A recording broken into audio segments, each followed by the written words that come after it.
back-to-back games on the road? Well, it's a big lesson. You're going to have a lot more of those, and it's important to understand how you need to play in a first period of a back-to-back.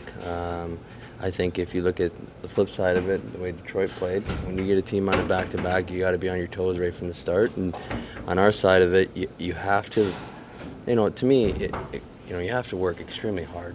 First off, that's always number one in a back-to-back book, and then two is you have to simplify. And then I think if you simplify in the first period, you will find your legs.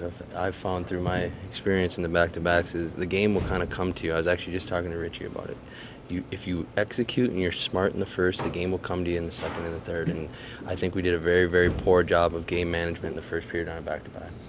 How about as the game wore on, though, as you, I think maybe found some of that, all of a sudden you're back in the game. Is there some consolation at all? Did you see anything in that?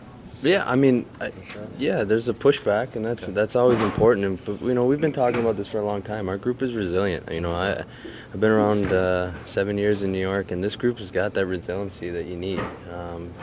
It always understands what it takes, and the work ethic. It's learning and understanding the execution part of it that we've really not done a very good job with. And like I said, I think if you take the second and third and you look at some of the things we did, you're going to see a lot of positive. But at the end of the day, in order to get 2 points, you need to play 60 minutes of hockey, and we played 40, and that's going to be the difference. Talk about the Demers goal. You're rolling it. I mean, it was vintage traffic in front of the net. There was a lot of things going on in that play, right? I mean, it's something that we're talking about as a group, and as a guy that wants to be a leader in this room, I'm going to try to lead the charge by example, and I think.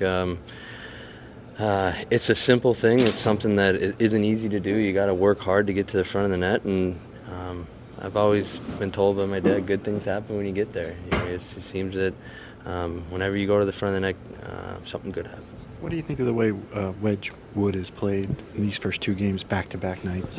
Yeah, it's never easy to play goalies back-to-back. You look around the league, it very rarely does it happen now. It's usually one and then the other right after. So for him to step in there and play 2 minutes or two 60-minute games is major kudos. He worked extremely hard, and he was obviously great for us in Philly. Tonight he was absolutely stellar in the first period. Even though they scored 2 goals, it could have easily been 4 or 5-0, and we're still in the game at 2-0. And I think our group recognized that, and that's what you need from your goaltender is to keep you in it sometimes. And he stood tall for us in the first. Derek, I doubt you've given it a lot of thought. But what do you take away from this road trip at this point? Yeah, I mean, it's hard to. I'm sure you guys are sick of hearing it, but there's a lot of good things that we did, and for me, we got to find a way to play the 60 minutes. I still don't think we've gotten a full 60-minute game.